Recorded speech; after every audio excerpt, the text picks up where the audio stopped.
Good evening. We're going to call the meeting to order. We'll begin tonight's meeting with an invocation by Police Chaplain Reverend Rick Riccardi, followed by the Pledge of Allegiance to the flag led by Commissioner Fitzpatrick. If you please rise.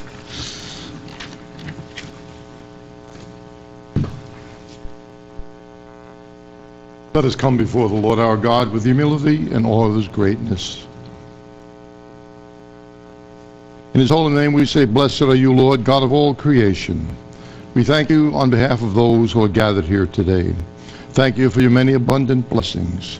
Thank you for life itself and for the measure of health we need to fulfill our callings, and for the sustenance and for friendship. We thank you for granting us the ability to be involved in useful work and for the honor of bearing appropriate responsibilities as we serve the people of Boynton Beach. We ask that you bless our mayor and our commissioners and city manager. Also, Lord, bless our chiefs of police and fire rescue and the members of their department as they work to protect and keep us safe. God bless the city of Boynton Beach. God bless the state of Florida. And above all, God bless America. Amen. I pledge allegiance to the flag of the United States of America and to the republic for which it stands, one nation, under God, indivisible, with liberty and justice for all. Okay, very good. Chaplain Riccardi, we appreciate you taking the time this evening to come. Thank you so much. If y'all would like to join me in our brand promise statement.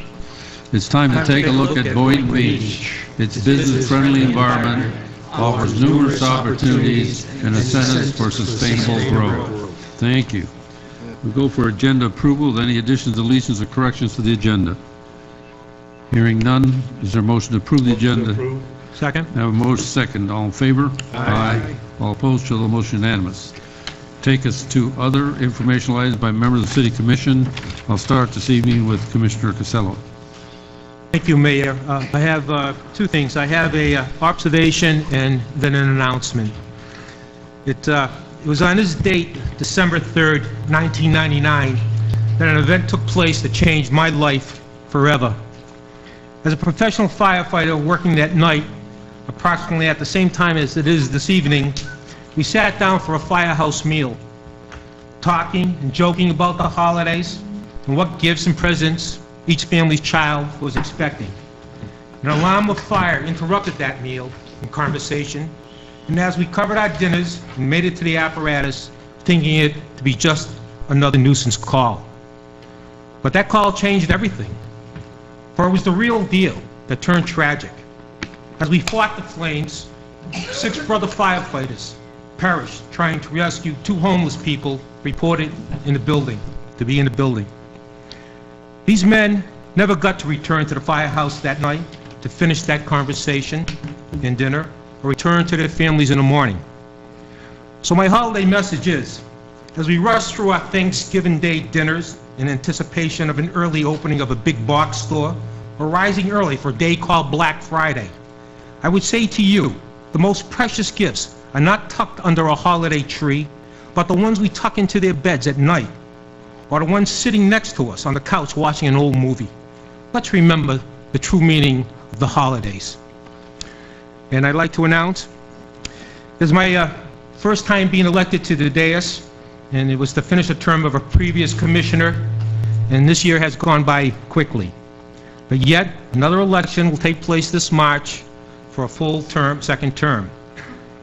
I believe we have accomplished much as a commission. We take pride in the commission's concept of teamwork, coming up with the solutions to project Boynton Beach's image of the gateway to the Gulf Stream. But there's still much work to do.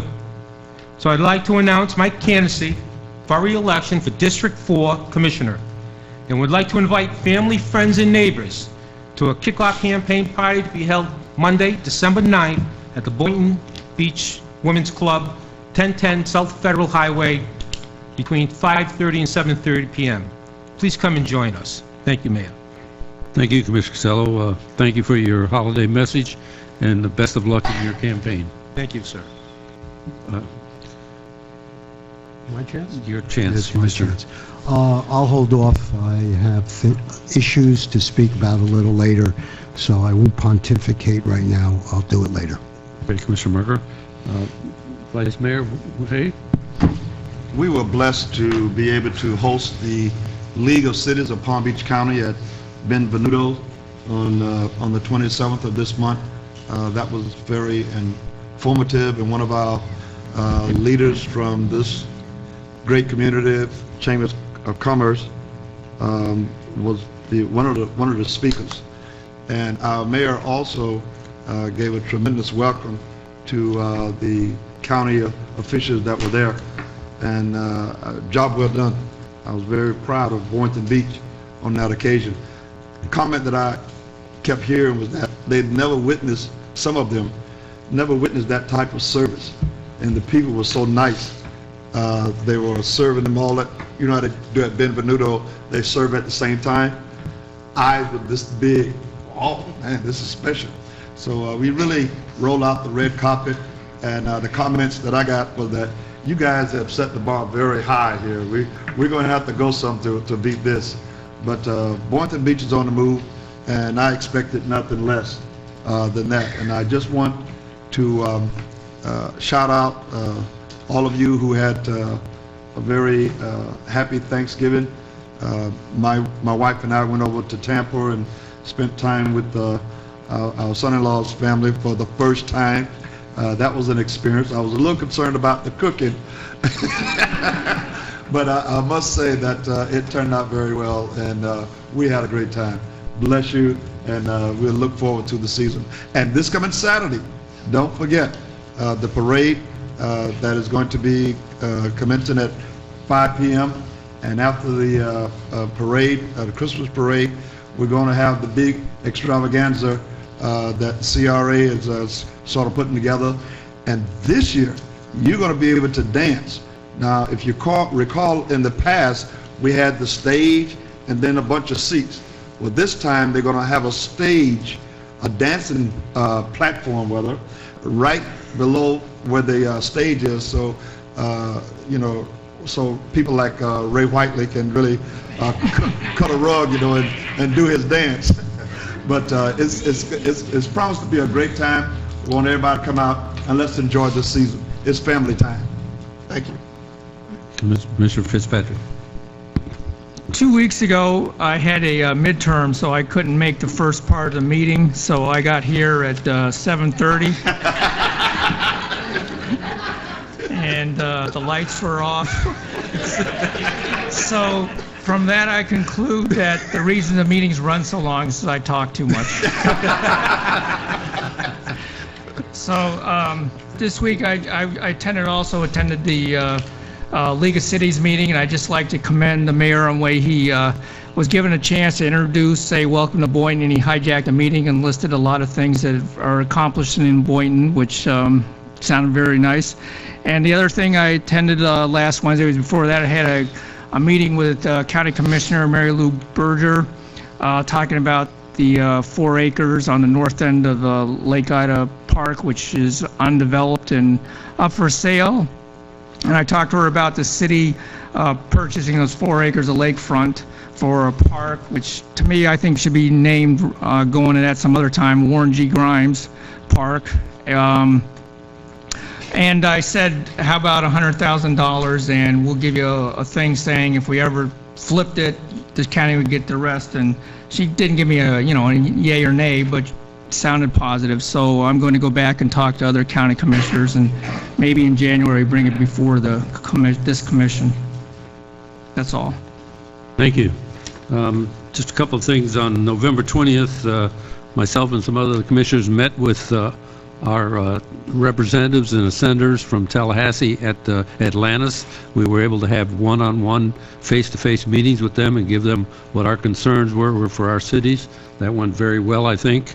And on the 21st, this 21st, I attended a ribbon cutting at the hair design salon here. That's had a ribbon cutting in Sunshine Square. It's quite a nice, I would say, for the ladies, but I see men go in there also to have things done. So it's a hair design there in Sunshine Square. They open a very big operation. Could I go? Yes. They would work on your toenails.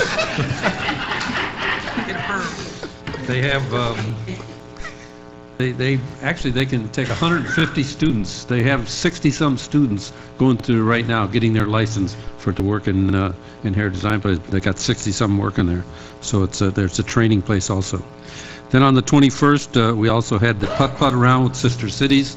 That was very good. We went to a little putt-putt place in Del Rey there to raise money for the Sister Cities program. And then on the 22nd, I was invited to be at Cross Point Elementary for Career Day. I went to about 5 fifth grade classes, and they wanted to know what you need to do to be a mayor. Right. You know, and I told them the first thing would be help to be a little mentally imbalanced. So that worked. On the 25th, we did the pension board here with the city, myself, city manager. On the 27th, as I said, we hosted the League of Cities at Benvenuto's. That went very well.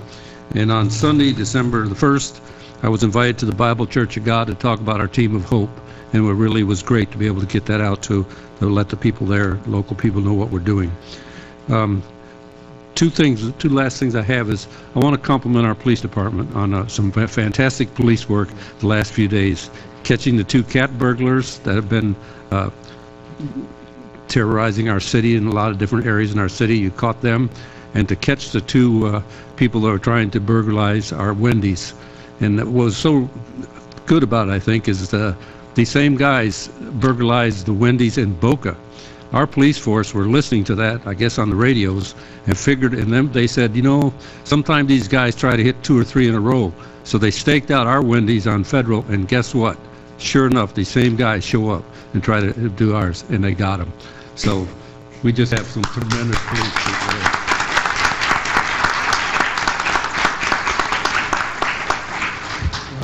My last item is, just through the city manager, maybe you'll talk to the police chief, but I'd like us to address there at the CVS on the corner of Boynton Beach Boulevard and Federal Highway, underneath the bus shelter there.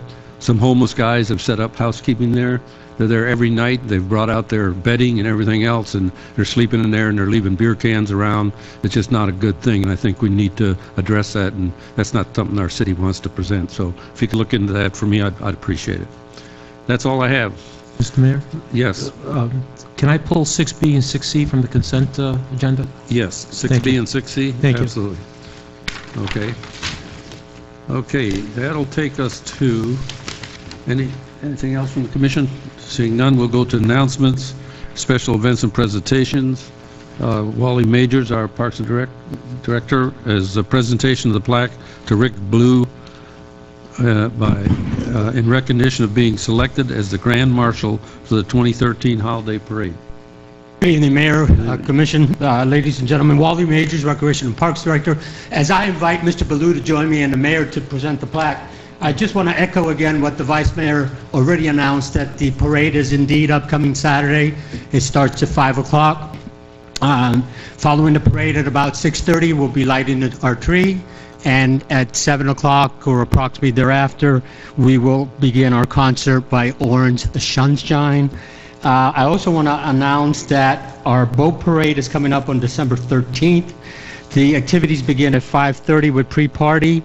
It gives you a chance to look at the beautiful lineup of boats that'll be at the Boynton Marina, and the boat parade starts at 6:30. With all that being said, just very briefly, just to let you know what Mr. Ballou has done in our city in terms of his contributions. He has owned a local studio here in Boynton since 1986. He is an international sculptor, art advocate, and art appraiser. He represents and mentors artists, contributing much of his time to the community. In 1989, he collaborated with local businesses to clean up the dump site along West Industrial Avenue, placed the art along the street, and positively impacted the appearance of that area.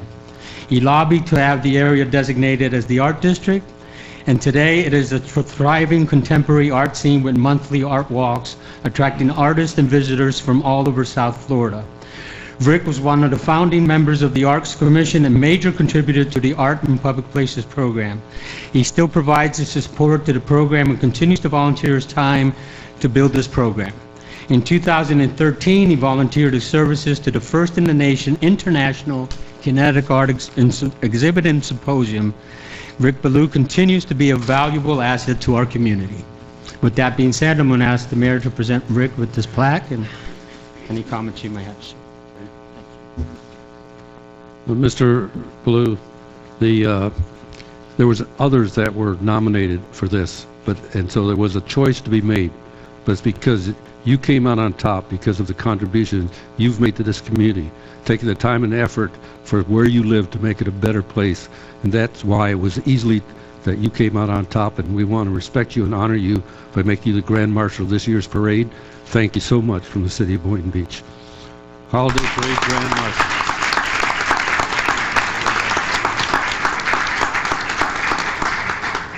I want to thank the mayor and the commissioners, Wally Majors, Debbie Coles-Dubay, one of the people who nominated me. This is a real honor for me to do this. I love Boynton Beach. I've been here a long time. I plan on staying here till I leave the planet. So thank you very much, and Merry Christmas to everyone in Boynton Beach, and a happy and prosperous New Year. Thank you.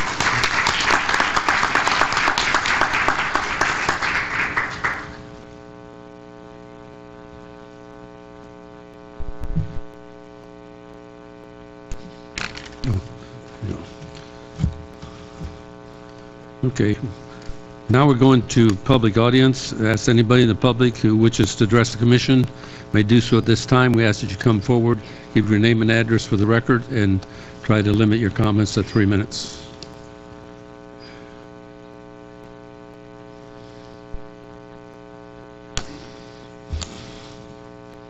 Mark Heritage, 240A Main Boulevard.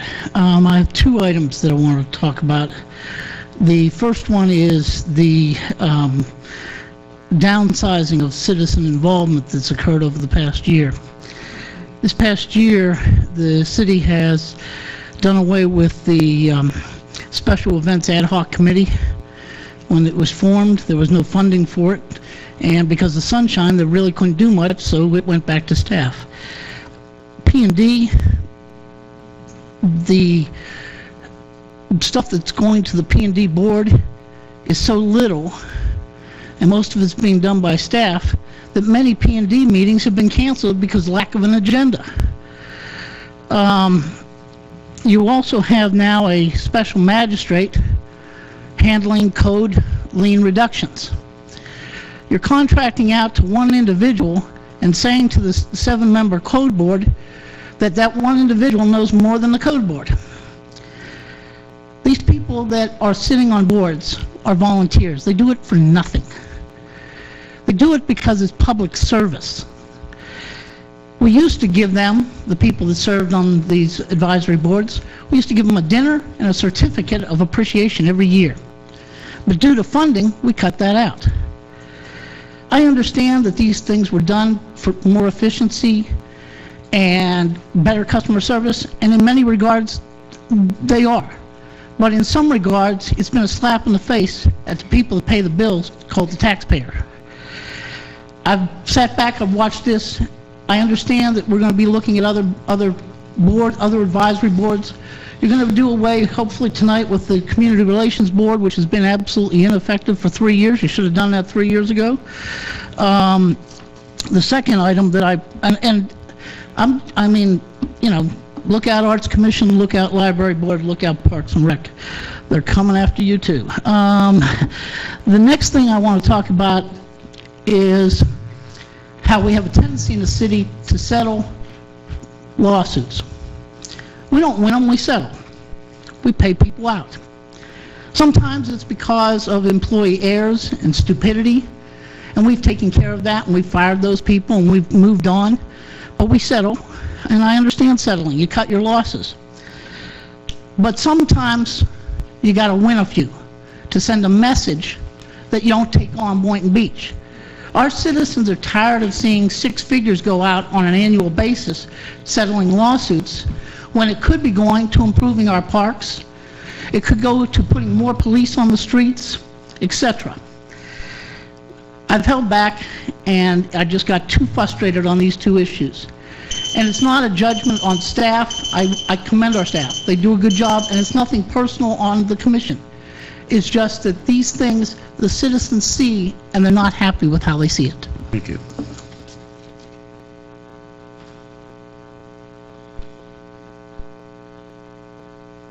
Good evening, Mayor and the Commissioners. How are you doing today?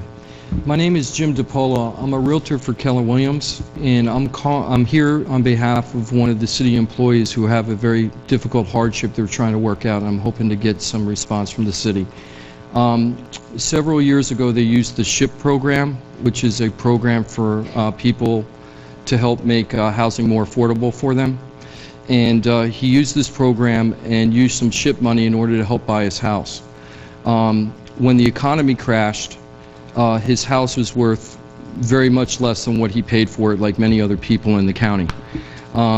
During that period of time, he struggled with the payments and no longer could live in the house for various reasons. Okay, he went to the city officials to try to get some relief to try to sell the house, but because it was upside down, there was no way that he could sell it and give the money back to the SHIP program. He felt like he had no other recourse but meet with an attorney, and the attorney asked him to file, the only recourse that he could figure out was to file bankruptcy, and he went to federal court, and a federal judge ruled that he did have a hardship and allowed the bankruptcy to go through. Afterwards, the employee came to myself to ask me to short sell the property, which is where we go to the lenders and ask for the lenders to take fair market value, current fair market value for the house as payment in full. We got the first lender over 30 days ago to agree to do that because we gave them a fair market value for the house. But there was also a requirement that SHIP needed to agree to release the lien on the property. The first lender had offered $2,600 on the loan to give back to SHIP. That is about 8.2% of the loan that was given out by the SHIP program. When we applied and asked SHIP to agree to this short sale, we were told that the employee was denied because he didn't meet the criteria of the short sale policy. So we pulled that policy, and I have it here. I hope that the administrative assistant for the city commission gave out the email that I sent yesterday, but there's 8 criteria, and he meets all 8 criteria of this policy. And right now, this is what's happening. The first lender says that if we don't come to a decision by this week, they are going to deny the short sale. They're going to let the house go into foreclosure. The employee will have a foreclosure on his record on top of the bankruptcy.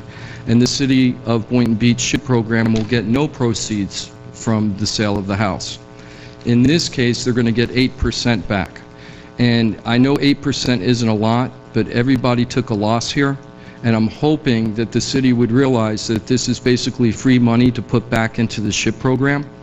And it's $2,600, and I'm hoping that we can come to some kind of agreement today because the bank has given us this week to make the decision or they're going to put the house in foreclosure. Okay, just for the commission's information, Mr. Paulo called me about this situation, and I thought someone had to be brought to the commission because I know that he had talked to the attorney and city manager, and they were saying that there really has to come to the commission. They have some concerns about it. So I asked him to come tonight and present it, so this is the first time you're hearing it. So I think what we need to do now is let the commission, unless the commission has some questions and wants to ask about it, we need to, we've heard the situation, the city manager needs to see where the commission wants to go with it. And I think there are some concerns they have to look at this because how it's going to affect the city in the long run if we go down this route. I'm personally, if it's one of our employees, I'm of the mission if we can help him, I'd like to go that route, but I have to know what that's going to do to us as far as other situations. So that's where I'm at on it. Any questions from the other commissioners? Yes, please. Go ahead. What perturbs me, upsets me, is the fact that this is coming before us and it's an instant vote that's needed. I don't like voting that way.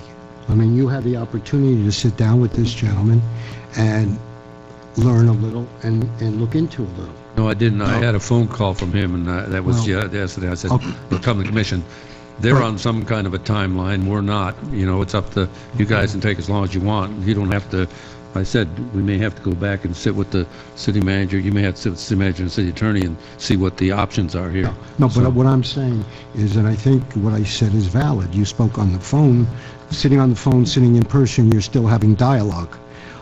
My concern is not what you did. Please don't think I'm looking at it that way. I'm looking at it the fact, for myself, I would like to ask 20 questions. I'd like to speak to the attorney, but I don't think this forum is correct at this time. It's too spontaneous, and I understand the fact that he has an issue and a time limit, but I don't think I, as a commissioner, should be forced to vote on something that I'm not comfortable with until I get all the knowledge I need. I understand your feelings. I understand where Commissioner Merker is coming from, but by the same token, I think it's worthwhile for us to look at the options and allow the city manager to come back and explain a little bit more, because, again, I'm hearing it for the first time, of course. I totally And understand. that's understandable. I totally But understand where you're I coming do- from. I do totally want to give the green light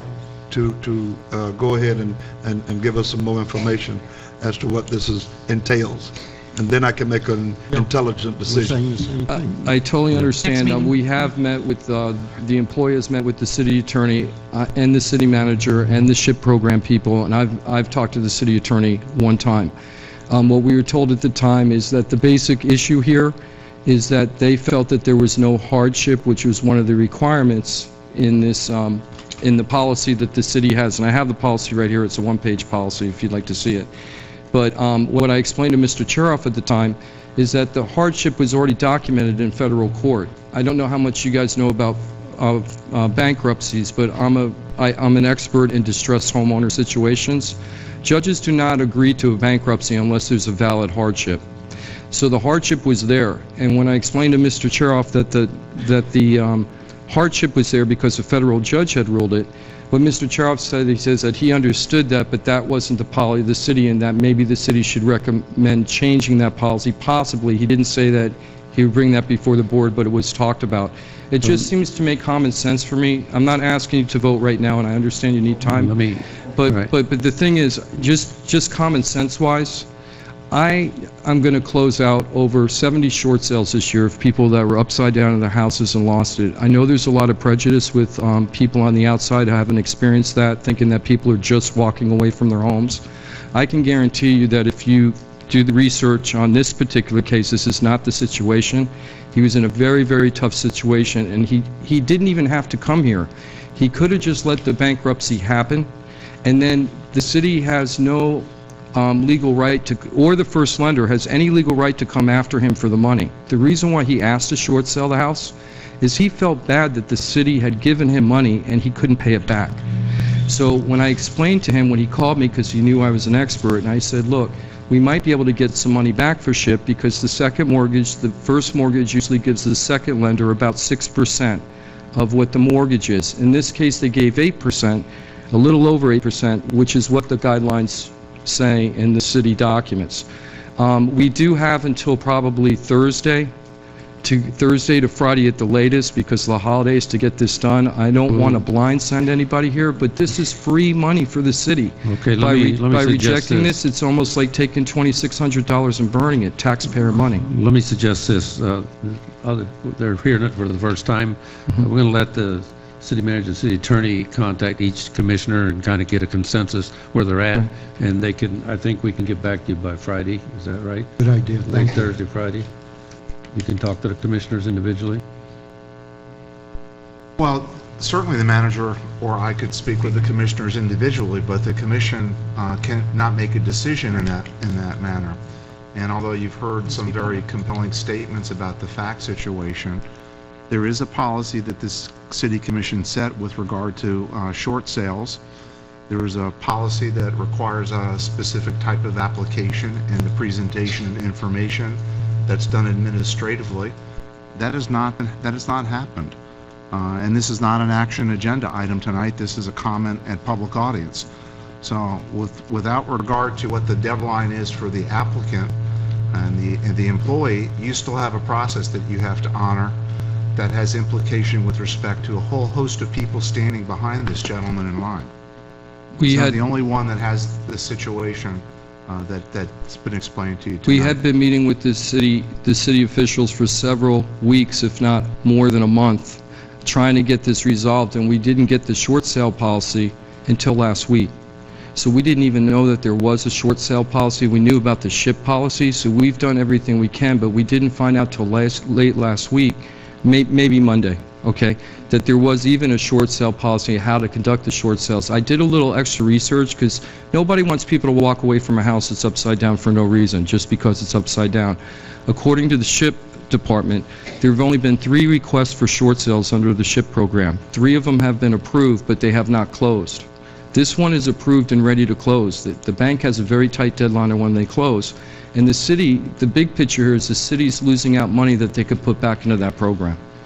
Well, obviously, we can't take any action tonight, Okay. because it's not even on the agenda. Okay. So what we're going to have to do is let that process take its thing and come back to us. On And, December 17, I'd on be happy to have a December, full report so for if they you. can't wait, but we'll have to let them know that's where we got a process we have to go through.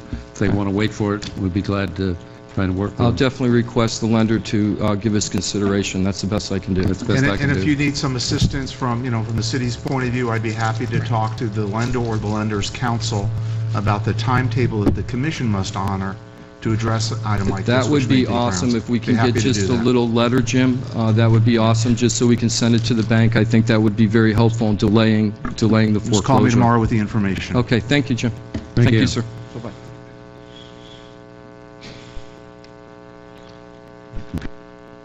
Good afternoon. Mac McCray, 806 Northwest 4th Street, Boynton Beach, Florida. I stand tonight, I'm glad, Commissioner Costello, that you made your statement that you are running for District 4. I'd like for it to be publicly stated tonight that I will be seeking election for Commissioner for District 2 for the City of Boynton. Thank you. Thank you. Congratulations. Excuse me, sir. Excuse me, sir. Where's your tie? You don't have a coat like the rest of them, sir. Thank you. Okay, we're even now. Good evening. Hi. Linda Cross, 625 Casa Loma, Unit 601, Boynton Beach.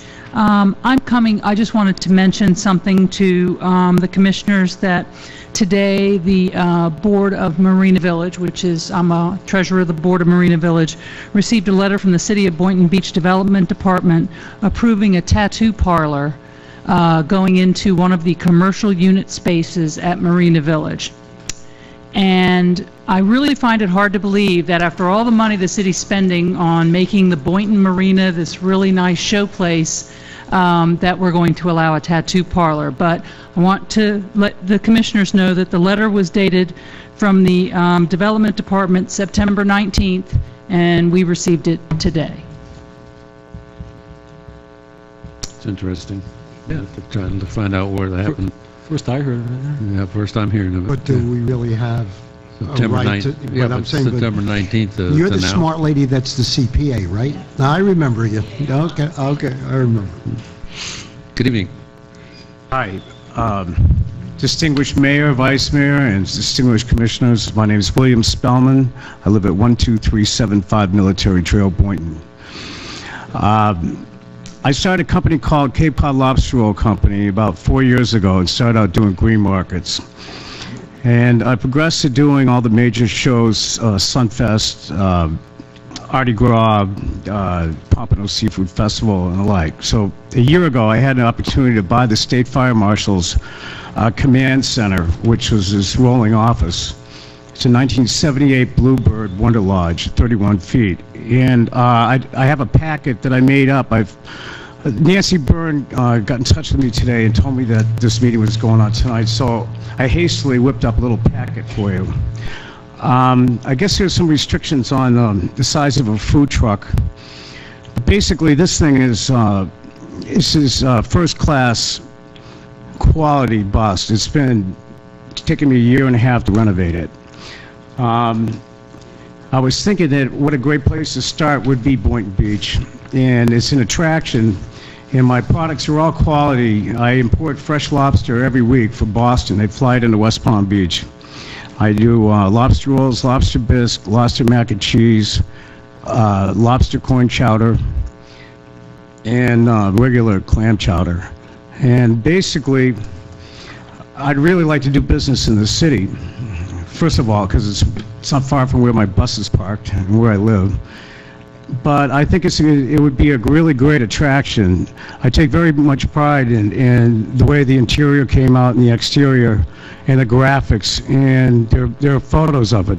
But it seems to me that it's 6 feet too long for the variances or whatever the designation is for the size. It's 31 feet by, I would say 8. And it looks big, but it's not that big.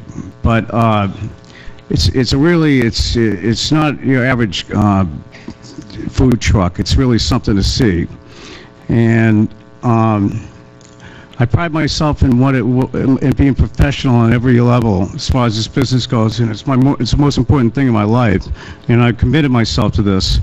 And I'd really love to do business here if you could grant me a variance on the ruling or whatever, because there's really it's different. It's not a pollution, it's all run on diesel. There's no hood or any fumes coming out. The only thing I do grill are the buns, so they're golden brown, so when you bite into that lobster roll, you get a little crunch.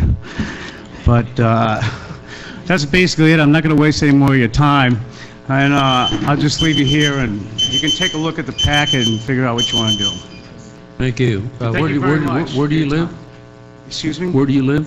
I live at 12375 Military Trail. Okay. I'm just outside the city limits, but, you know, Where do you park your bus now? I live at the Colonial Estates, and there's an RV park behind it. Oh, okay. And I keep it right there. Yeah, okay. But I appreciate your time, and thank you very much. Thank you. Coming from the Boston area, I can appreciate those lobster rolls. That's, we're just getting the information tonight, so it's something we'll have to be put on the next agenda for us to discuss. So. Okay. Okay, anybody else need to address the commission this time? Seeing none, we'll close the public audience.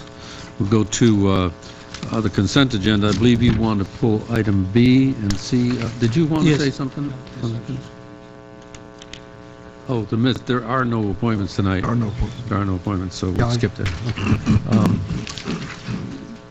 Mr. Costello, you pulled item B, was it? B and C. B and C? B and C, and here he comes now.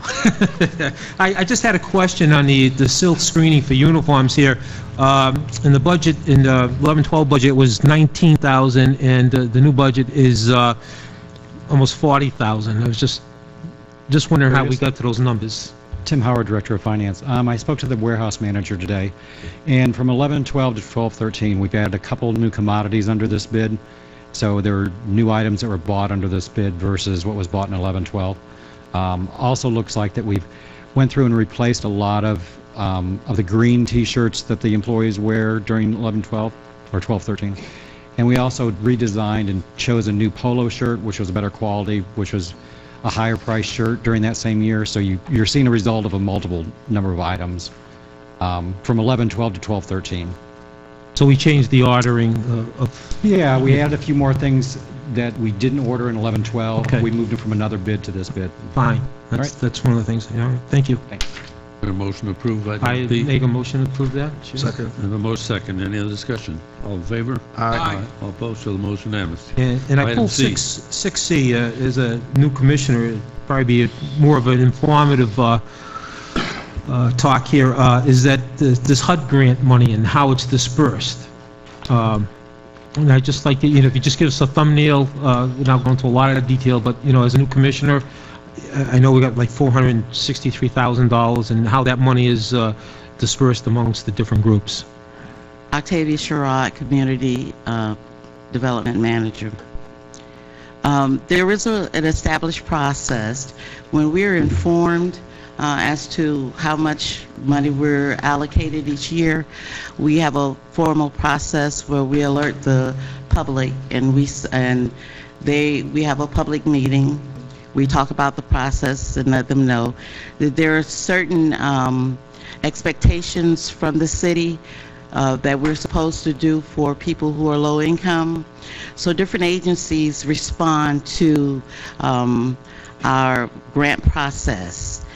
And they fill out the application. We have a committee that reviews the applications that they submit.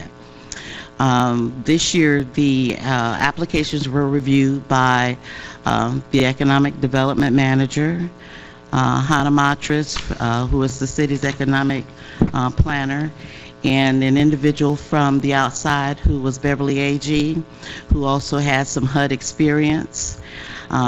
So they reviewed and scored each of the applications. Then we come back before the commission. So these applications were approved by you all at the August 6th commission meeting.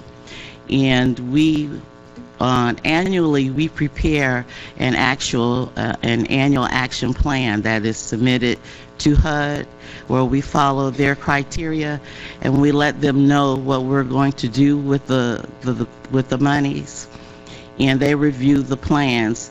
So they came back to us and approved our plan, and then we put the application, the contracts, on the commission for your approval. Is there a limit that these agencies can ask for as far as monetary? There are actually 3 limits. There's a limit as to how much the city can use for administrative, which is 20% of the funds, and there is a 15% limitation on public services. Public services being, for instance, the Community Caring Center, AVDA, and the services that they provide.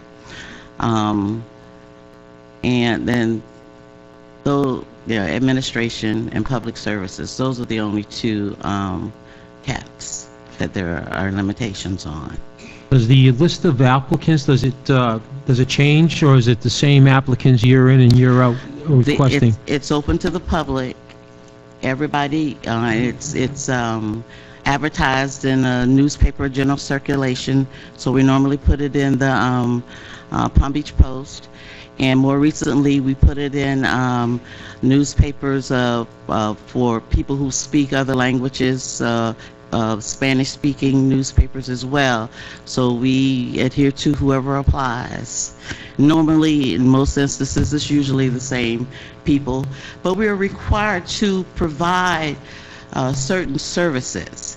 And these agencies provide services that cities cannot provide for people in low-income categories. We're required to meet the needs of homeless people, people who have certain medical conditions, and people such as the Community Caring Center serve those needs. So they fulfill a lot of gaps that the city cannot fulfill. We are giving money, the CDC, the Boynton Beach CDC, they assist us with our affordable housing process, because there's no way that we currently have, there's 3 people in the community improvement division. And when people who are purchasing houses, there's hundreds of calls, thousands of calls, even people who want to know the process. But not only do they assist people with purchasing houses, but they also assist people who are trying to keep their houses, people who are imminently going into foreclosure as well. So they do a lot of foreclosure counseling as well. So there are a lot of services that other agencies provide that we depend on. So each application is based on its merit? Absolutely. All right, thank you. Yeah, then we do have a committee that goes over all the applications, and they make a recommendation to the commission, and then we go through it. We've seen it all before, and I think we did make a few little minor changes in some of the funding, and then we agreed on that, and then she puts it forward, and it's approved up above, and then it comes back to us for a final approval. Right. Thank you. Mayor? Yes. I did have the pleasure of meeting with the HUD Executive Director on last year down in Fort Lauderdale, and he told me that when it comes to procedures and following the guidelines, that Boynton Beach should be a model, or is a model. He had at least 3 other cities that he was having major problems with. But now that we have CRA working with the community development of the city, we have the best of both ways there. So best of both worlds. So, Is there a motion? Make a motion? Pass. To approve C? Approve. second. Most second. Any other discussion? All in favor? Aye. Show the motion is unanimous. Takes 7B, bids and purchase over $100,000. Approve the following expenditures from the federal forfeiture account 691-5000-590-04-22 in connection with the police training officer PTO program. Any questions on this issue? Is there a motion? Second. I have a motion is second. Any other discussion? All in favor? Aye. Show the motion unanimous. Takes us to code compliance and legal settlements. Approved negotiated settlement of $40,000 in the case of Cynthia Miller Matthew Andrews versus City of Boynton Beach. Is there a motion? Motion to approve. Is there a second? Second with discussion. I have a motion is second. Discussion? Go ahead. I just like to say that, and Mr. Karajaj, you're absolutely right. And my short period of time being up here in the commission, it's very disturbing, to say the least, to see some of the settlements that the city pays out. But it's all a numbers game that I'm finding out. Sometimes it's better to pay 40 cents on the dollar than 80 cents on the dollar on some of these lawsuits. I don't know how you stop them. I don't know how you get an overall cure for the problem. I don't think the city is an easy touch. I think it's just the nature of the humans now that let's get the guy with the deep pockets. So it is very disturbing. I have a hard time approving this, and I know we go through legal through and we talk it to death on the pros and cons and why we should and why we shouldn't. And but for the life of me, I will never like the situation, and I don't like the process. I understand it's just the way it is. So I make a motion that we approve it. Okay, I have Motion a already motion on the second. floor. There's a motion on the floor, but discussion. Commissioner Merker. What Mr. Mark Harry George said, I also enforce. I have voted, I think every time, no on these payouts. Am I right or am I wrong? I think what Mr. Carra George says, I reinforce that it's how the city is looked upon.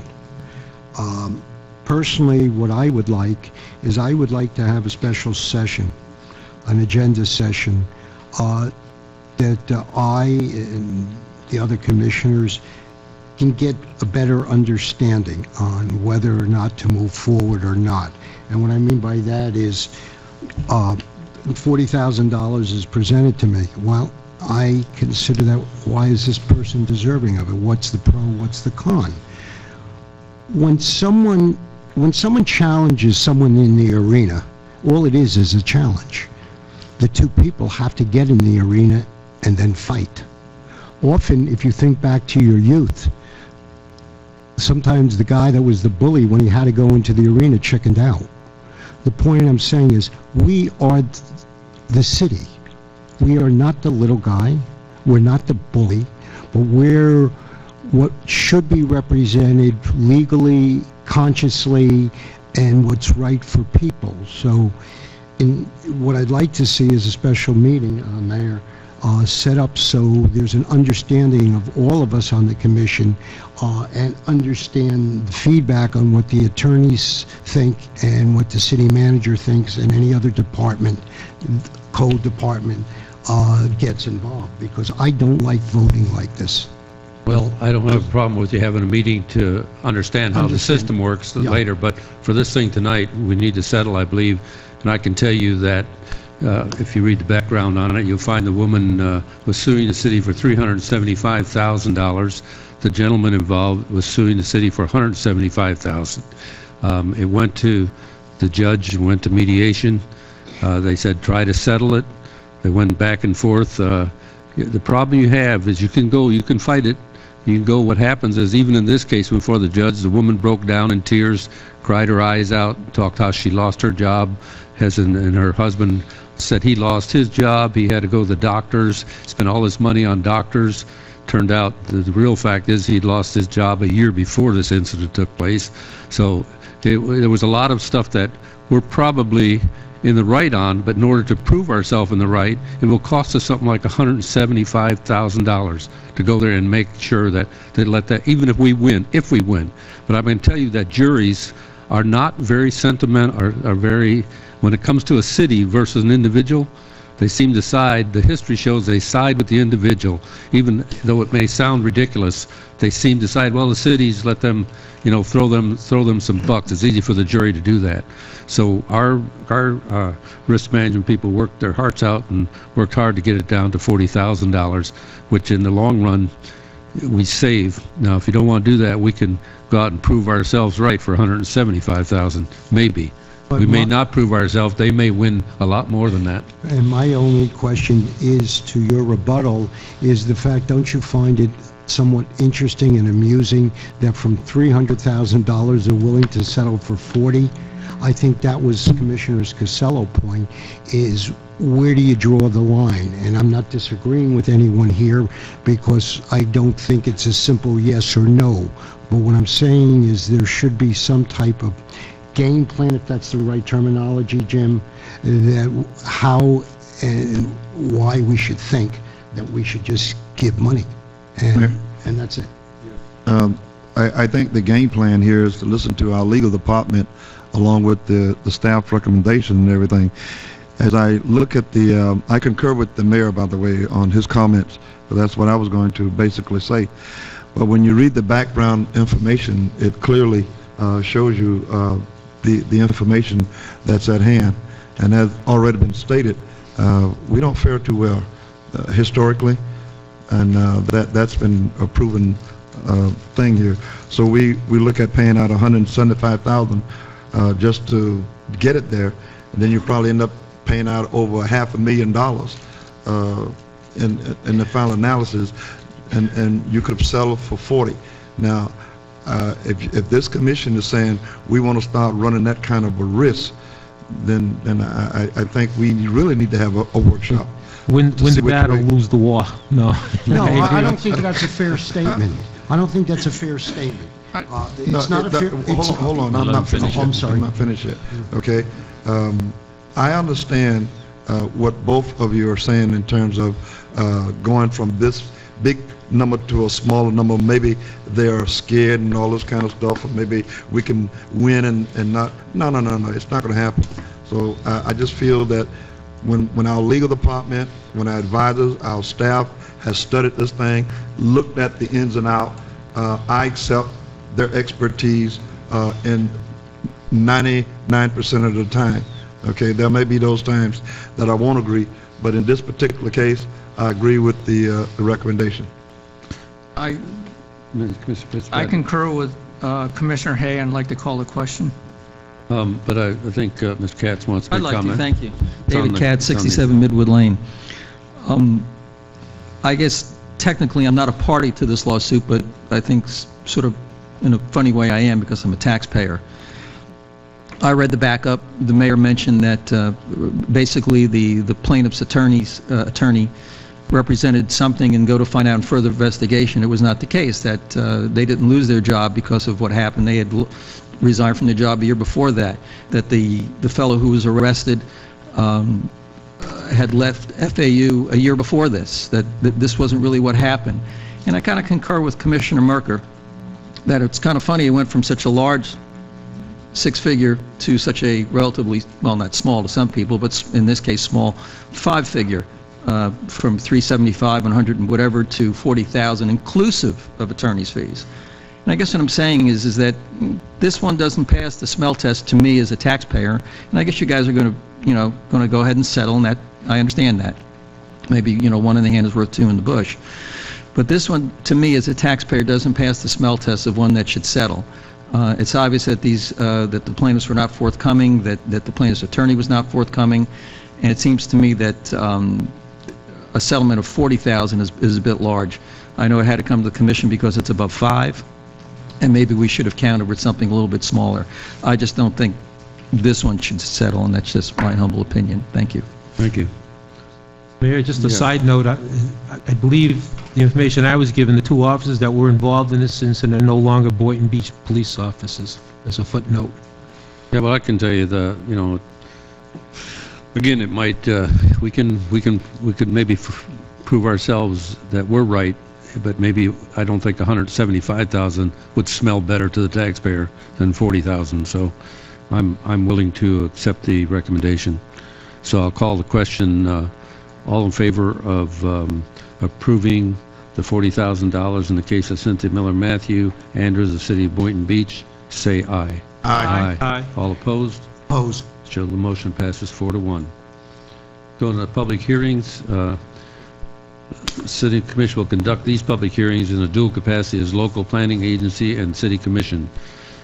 There's none of them tonight, so we'll go to city manager's report. First one is proposed resolution number R13-133, adopt the 2013-2014 City Commission Strategic Plan, focused work program, and action items. City manager? Thank you, Mayor. As the Commission is well aware, we've worked very hard over the past 6 months as a board and staff to go through a strategic planning process with a professional facilitator. And as part of that process, we haven't completed the entirety of the plan that takes a look at a 1-year, a 5-year, and roughly a 15-year vision of the future of the city. Numerous hours have been put into this process by our commission through several workshops, as well as key staff. And where we are tonight, you have one element of what will ultimately be a final plan, but this is the 1-year action plan we are bringing forward now, because this action plan sets very specific objectives and goals and deliverables and dates. It's a calendar for the next year of what the Commission has outlined that they want to see staff accomplish for the future of the city. And this is going to be, at the end of the year, a report card for the Commission to take a look back at their city manager and their staff as to, hey, are you getting the job done? So we need the Commission to adopt the actual action plan, which has been worked out through our process. We're already, this technically began October 1, so what you see in your backup, in addition to the planned calendar that goes into our strategic plan, there is also a tracking set of documents that our assistant city manager has done a wonderful job putting together for each of the 5 goals that we've addressed in the plan. And we are going to use that as our tracking device and come to the Commission on a quarterly basis with reports to you on our progress, and are we meeting our deadlines, and do we have to change deadlines? If we're not meeting them, why, and so forth. So tonight we're asking for you to adopt the 1-year plan, and you can look forward to your first quarterly update. We're going to go on a calendar year on the quarterly updates in a workshop, so we're going to come to you in April, and you have some progress shown, obviously, on this report you have tonight, and then we'll conduct a workshop in April to discuss our first quarter accomplishments and what we've been able to get completed. Thank you. Is there a motion on resolution R13-133? Mr. Mayor? Motion to approve. Second. Motion is second. Discussion. Okay, discussion. I'd like to, I believe this is the position I want to be in here, to add to that action list a possibility of a zoning change for Rainbow City for a gas station to be located at 3001 North Seacrest Boulevard. I know that we've talked about this in our meetings. Maybe get it into the pipeline to take a look at that, to see what it would take or entail as far as a zoning change, and to get that done. I think what you want to do is, rather than to add to this year's, to have them start working at it this summer and get it on next year's action plan. That's what I'm leaning to. Yeah, Okay. that work? Yep. Thank you, Mayor. That work, okay. Mr. Mayor? Yes. Question, would this strategic plan be on the webpage at any point?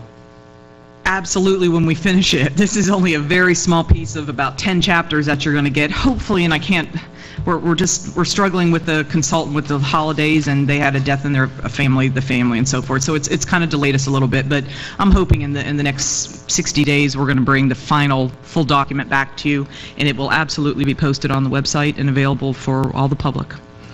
Thank you. You will be adopting that as well, so it'll be back before the commission as a decision item as well. Any other discussion? I have a motion and a second. Yeah, one discussion. So where does that gas station fall in this? This is not here, is it? Not in this action Unless item. they're going to start, the Not- staff it's will not start on the looking at it in table. the summer, next year. We're going to get into the pipeline this summer. Yeah, and start- by the summertime, we can start doing Yeah. the initial impact analysis on it, but it's going to take some And I serious think, staff time and work. And the applicant's okay Right. with that. And so We we'll- discussed it with them, and they're okay with that timeline. Right. I understand. Okay, I have a motion and a second. All in favor? Aye. Show the motion. All opposed? Show the motion is unanimous. Approve the following modification changes to the personal allocation for the following department divisions for the fiscal 13-14 budget. This is, I'd say, a housekeeping item, but I've talked to the commission individually with the chief, and we're going through an administrative reorganization of our police department. And our new chief is what I think has done a masterful job in taking the existing resources of the department and our personnel, and basically able to, through the elimination of some positions, through attrition, nobody's getting laid off or losing their job, we will be creating some more civilian positions and being able to just kind of rework staff in different positions. And what that does is actually adding three full-time and 2 part-time positions to the department without any budgetary impact. It's all within the budget that the commission has adopted. But what you do have to approve tonight is the change in the head count that's actually in our budget, because part of the budget approval process is you're approving a certain number of employees. So we need to make that change for that approval tonight. And then, and again, I'll say it's budget neutral. Nobody's losing their job, and it's going to be a very positive change for the department. Well, I've discussed this with the city manager and the chief of police. I'm okay with it. Anybody? I think everybody else has discussed it also. Just as a comment, we are increasing the head count, but the dollar value remains the same. It's actually a slight savings. Slight savings. Yeah. That's even better. I think do we have a motion for a second on this? I just like to say, Chief, I was really impressed with that little presentation you gave us up the city manager's office on that change and how you're going about it. And, we're getting more efficiency with less, and appreciate that. And just a quick sidebar on that too, as you know, we've been able to add some, with personnel adjustments, we've been able to open the lobby, the police lobby, more hours than what we had in the past, and we're open now, I think, Monday through Thursday, 9 to 5, with a little bit on Friday. Through this change also, in the addition of, what we're really trying to do is restore civilian personnel that we've lost over the past few years, that the work didn't go away when the positions went away. The work is being done by sworn officers that really belong out on the streets doing what they were hired to do, and not paperwork, which there's plenty of that because of That puts them law. back out on the street. And this is so going to that's be very them out good. on the street, get the paperwork, be able to get that done and get our lobby open 24/7. Do we have a motion? Yeah, we do. And a If I make second? one last One more statement, discussion. one more discussion, just a comment, in terms of how this whole concept came about through one of the officers, as I understand it, I think it was Reno Navarro Oh, or something. that's the PTO. Yeah, we did that. and it shows you the department itself is working as a team, working together to come up with ideas and seeing how it can benefit the city, the department, and I think that's commendable. Just keep up the good work. Okay, thank you. I have a motion and a second. All in favor? Aye. All opposed? Show the motion unanimous. Item C, proposed resolution R13-134, adopt the 2014 City of Boynton Beach legislative agenda. Any questions on that? Let me have a motion. We'll get on the floor. And we can Motion to approve. Second. A motion second under discussion, Commissioner. Yes, please. Thank you. To my fellow commissioners and mayor, with all due respect to you, I am asking for your backing on 2 issues that I truly believe affects the running of government matters in the city of Boynton Beach and all cities in Florida, and that issue, that law, is the Sunshine Law. First put into the Florida Constitution by referendum in 1976, spearheaded by then Governor Reuben Askew. Personally, I believe this law hinders communication, understanding, and truly intellectual thoughts of one fellow commissioner to another. The law states that two or more commissioners are not able to talk over business matters together. Help. Why not? To understand and discuss what one another thinks, what to add or subtract to a bill, aids, helps, and creates compromise. One can look at anything and presuppose something may and could go wrong. I find one of the important factors of being a commissioner is to understand how my fellow commissioners think and why they think this way. The communication, again, leads to compromise. The irony of this is that the state legislators created and put forth this law, yet they do not abide by the law. Why not? I believe that the premise of the law is good, meaning no secrets, no deals. But the other side, where amendments could possibly aid and help, is potentially make it 3 or more people. So we, the commission, as an example, can understand one another. Yes, there is more homework I'd like to do and will be doing. Again, I ask my fellow commissioners to back me on this extremely important issue of communication. If they choose not, I am telling them and you, the people, that I have scheduled meetings with state legislators, county commissioners, other city commissioners from other cities to amend, to open their mind, to understand if the Sunshine Law is beneficial. We have 27 amendments to our Constitution. Why? Because need was change. Communication is key between fellow elected officials, understanding why or why not they are for or against a specific bill. Understanding, communication is like a marriage. Do you listen, respect, and understand one another? It's called communication. I do not believe one should be predetermined that he or I will be doing something wrong. I'm not the other guy.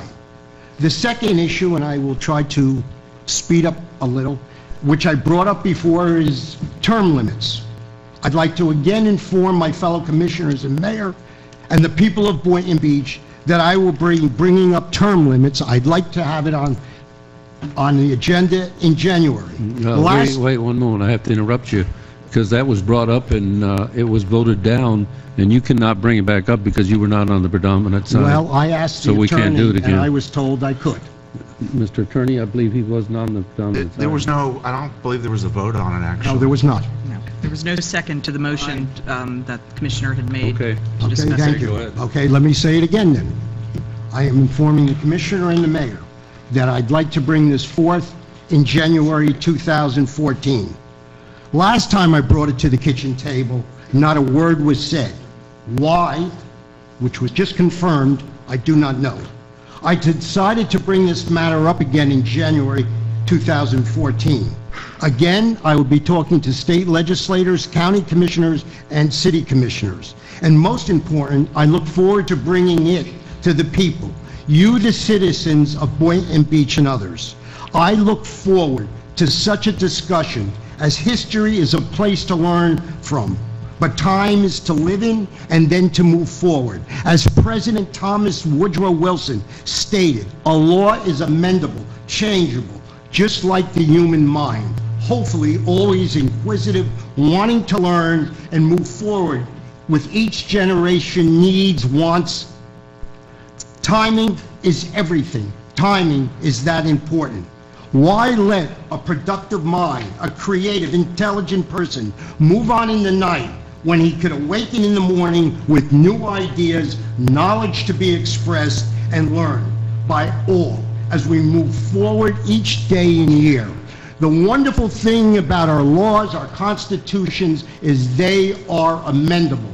And what happened in the past doesn't mean it's meant to be the present or the future. So again, I am hoping that the eyes and ears and the minds of my fellow commissioners and whoever else is listening will understand timing changes things, both for good and bad. But if you think negatively, things are negative. If you think positively, we move forward. And I think this is important for the people of Boynton Beach to understand open government. So what are you looking for tonight? I'm looking forward. This is a legislative agenda. Again, I would like support either as a group, as a city commission, to confirm and talk about this in the future, or unfortunately, I hope it's not that way. I'd like to speak to other cities and counties on the open-mindedness, the potential open-mindedness of talking about these issues again. Point of information. Yes. The legislative agenda, this is just setting priorities for What we want our lobbyists to do. Right. That's right. Okay. I was just wondering how Yeah. that applied. I don't Information, I Mr. don't quite Mayor? understand. Go ahead. I would encourage Mr. Merker to proceed with his plan. You're not answering the full question. Is that with or without the support of the commission? I am doing it. I am speaking, as I stated twice, that I am speaking. I have appointments already with state legislators. All I'm saying right now is I would like, with the new year around the corner, that my fellow commissioners and mayor have an open mind, think about it, and hopefully come back. The idea that silence is a way of expressing, I question that. That's why you raised the question, is I brought it up before. I can't do it. Why was I able to do it? Because not a word came forth from the mouth of babes to say yes or no. Well, the reason nothing was said is because you made a motion for us to support it, and there was no second, which speaks loudly that none of us were supporting it. Well, then how come in that meeting, when I brought it up the first time, it was a 5-0 vote to bring it forth to the next meeting? Why did you give me that vote when you were against something? That's a contradiction. Well, let me cut to the chase then. I will tell you, we're talking about the legislative agenda, what we want our lobbyists to work on. That's the Sunshine Law is a state law. Right. I think we got other important things I want the lobbyists to work on. I don't care for him to take that up, just me personally. I don't know what the commission is. As far as the term limit thing goes, this city has voted that down at least 3, if not more times in the past. So I'm not, I don't want to waste any time going there with him on that either. Well, that's a personal opinion, just That's like just my mine's a vote. person. Yeah, well, I that's just agree. my vote. And I agree. And the last time it never got to the people, was never put out as a referendum. A committee of 5 was created, and that was their opinion, 5 people out of 70,000 people. This is something, again, do you live? History is to learn. Do you live in the past and die in the past, or do you keep looking for the present and the future and to move forward? If people are satisfied with the commission and they're doing a good job, look what happened. You just got elected again in this past year. Why? Look at the turmoil we had in our city. We voted in a new mayor. We then voted you again. The people applauded you. Your record, I'm assuming, was that good. If we didn't have that interval, we didn't have that break, would we have been written in the papers every day for a city that doesn't know what it's doing? I think it's a contradiction if you think it's a bad thing to have the people who are working hard, doing a good job, being respected by the people. It's a job, it's a job that if we put our heart and soul in, the people think we are doing that, then why should we not be there? Where does the rest of the commission want to go on this? If I may? Vice Mayor. As far as the term limit is concerned, I am against, at this point, unlimited terms. I'm talking. And as far as the Sunshine Law is concerned, I think it's good just the way it is. I do feel that the basic premises of the Sunshine Law lies with the people.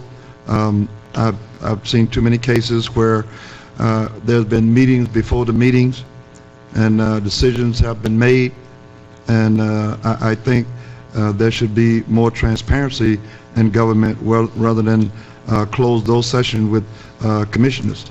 So as far as the sunshine law is concerned, I don't want that to be an item on this list that we're sending to Tallahassee to our lobbyists to be spending any time on it.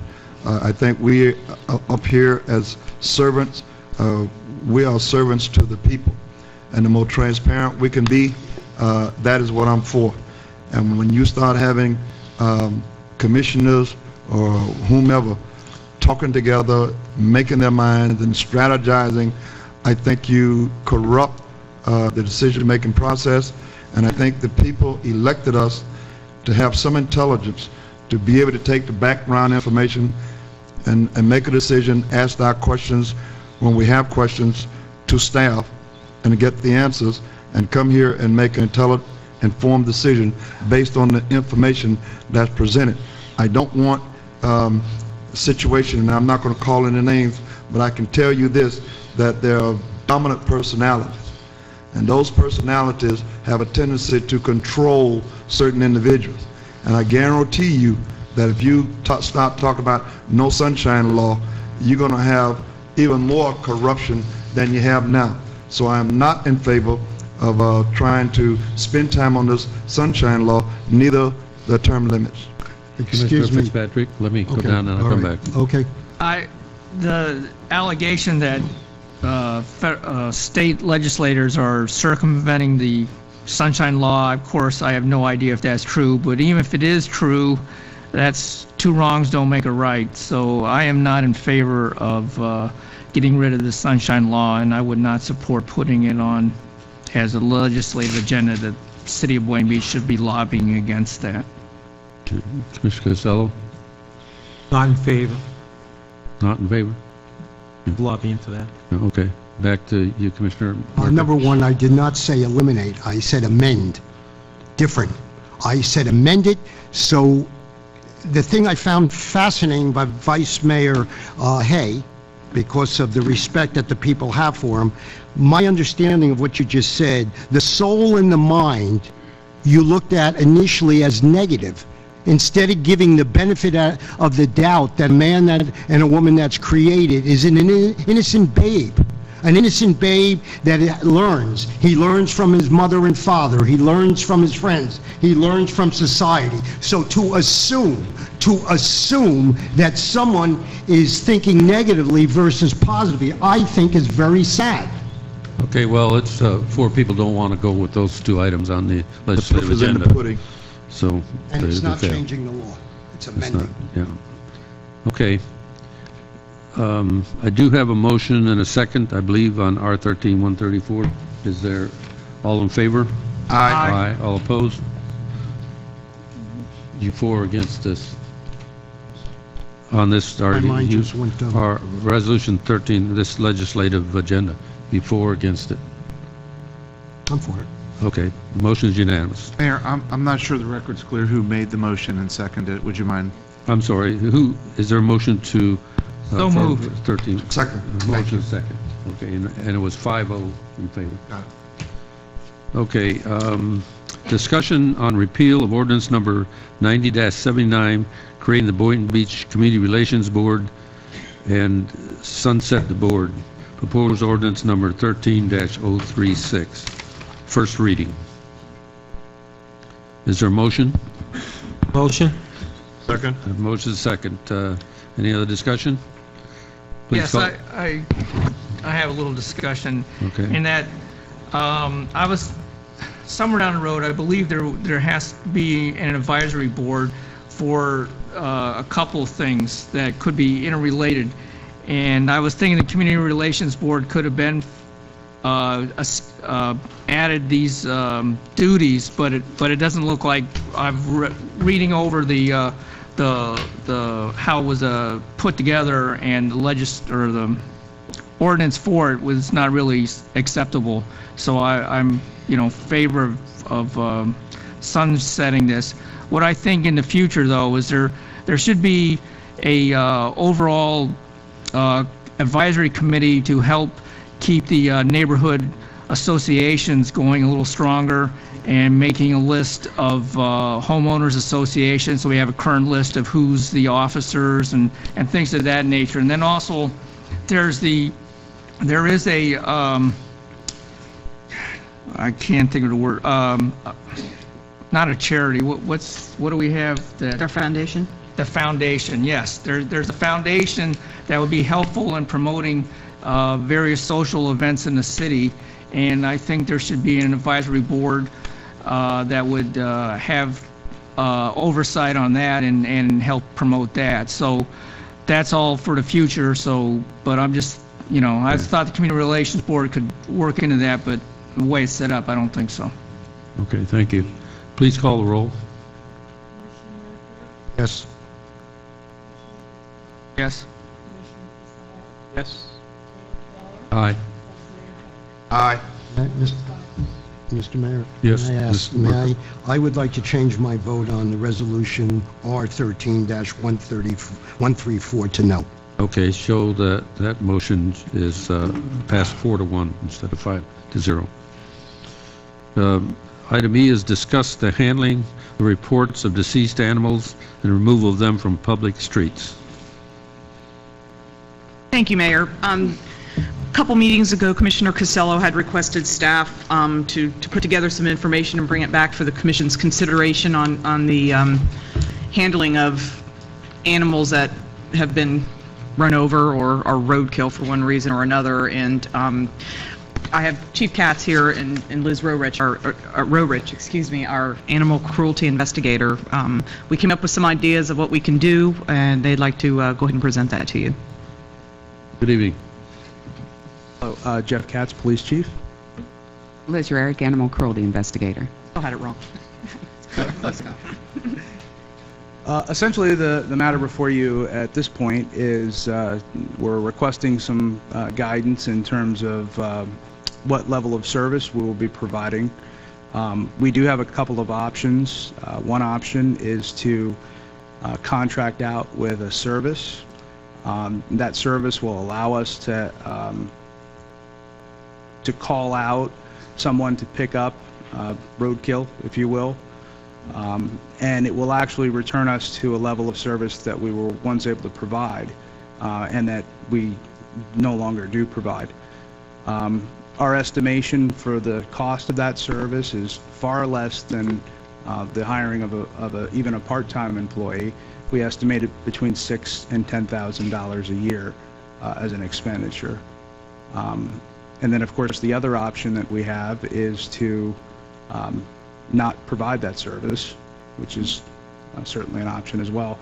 But as you're aware, that is there has been some public outcry for this service, and it would be my recommendation that we consider the contract. But we're looking for some guidance from you in terms of whether or not what type of research we do and what direction to start to go in. Okay. Yes, Vice Mayor. I certainly support the concept of going back and picking up these dead animals. My wife and I walk 5 days a week, and we see quite a few, and especially one in particular was, I won't go there, but what I'd like to know is what would be the hours of operation if we were to subcontract it out? Would they be 5 days a week or on call, or how does that work? That would really be a matter of the details of the contract that we would negotiate, we would look into. I'm sure that if you pay a company enough, they'll do anything you want. But we'll have to take a look at that and research. So we that would further. probably go out to bid, get three bidders, and pick the one that we want. Not necessarily the lowest one, but probably the lowest one. Certainly that, or if there is a state contract that currently is in existence, we may be able to attach to that. That's some of the research we're doing now, if the county has a current contract in place. But obviously, if it's a dead raccoon on a Saturday, we may be paying a premium on the weekends. We need to do that research, but we wanted to see if you wanted to head in that direction of looking into a contractor, and then those are the details that we would work out and get the fee schedule. I'm sure for different circumstances, holidays, middle of the night, those Well, types for of things. me, I definitely would support it. I'm in favor of researching for a contract. And when you do, like I say, if an animal's run over on Saturday morning, I don't want to wait till Monday to have it picked up. In fact, I can tell you when I see them quite a bit, because I go out early in the morning, and I always want to stop and take them out of the road and lay them over on the side, because I just can't, in my mind, think about them getting squashed over and over again. So I'd really like to pursue getting a contract. I think it's a health issue for our city also, I think. And so. Well, for a while there, I thought I was the only commissioner seeing dead animals, but I'm glad to hear that I see. others are seeing it too. Yeah. My initial thought was to have the animal control officer take care of this. I hadn't realized the kind of a problem that it was, but after reading the backup information report by Major Steele on what actually the animal control officer does, it'd be physically impossible to do all her duties and plus take this on. It's really enlightening that, the permits that you need to get rid of it's easier to get rid of, I think, a human body than an animal body. It is. With the permit disposable fees, and you need a deceased animal permit. So I don't think the animal really cares, but we do need permits to do that. So my only question is, going on the same line as some of your questions, is like, what would be the response time? Obviously the cost and such, but I would be in favor of looking into the contracting this out to get it done and in a reasonable amount of time, and of course monetary too. Commissioner Merker? Take a different perspective. I take the perspective as the beauty and the enjoyment that we as people get from animals is important. And the idea, unfortunately, that these animals are killed, it's respect to them also, not just for the sake of what's good for people, it's good for humanity, and it's good for health. So I concur. Thank you. Commissioner Fitzpatrick? Sure. What you were saying about moving them to the side of the road, well, just so happens this Sunday on the way to Publix at 7 a.m. there was a dead raccoon, so I did go back in my shovel and move it to the side of the road, and 7 buzzards completed a circle of life in about 36 hours, so it's gone. Well, this time And he has photographs of it. that he does. This time of year, we do get some buzzard help, but unfortunately, when it warms up, they go back north. They go The back buzzards north. do too, yeah, so you won't see them, so, but that. Okay, I think you got consensus that we want to have you pursue forward as a contract. They can come back to us with what some information you get for that. Wonderful, we'll do that. Appreciate it. Thank you. Thank you. Thank you so much. Okay, this will take us to new business under legal. Proposed ordinance number 10033 on second reading and public hearing. City Attorney? An ordinance of the City Commission of the City of Boynton Beach, Florida, amending Part 3 Land Development Regulations, Chapter 2 Land Development Process, Article 1, Table 2.1, and Article 2 Planning and Zoning Division Services, establishing the necessary process to consider and act on appeals of reasonable accommodation, rules, policies, practices, or services to afford eligible individuals the equal opportunity to use and enjoy housing as required by the Americans with Disability Act and/or the Fair Housing Act, providing for conflict, severability, inclusion, and an effective date. This proposed ordinance number 13033 on second reading and public hearing. Does anybody in the public wish to address this ordinance? Seeing none, I'll return to the commission for a motion. Motion to approve. Second. I have a motion, second. Any other discussion?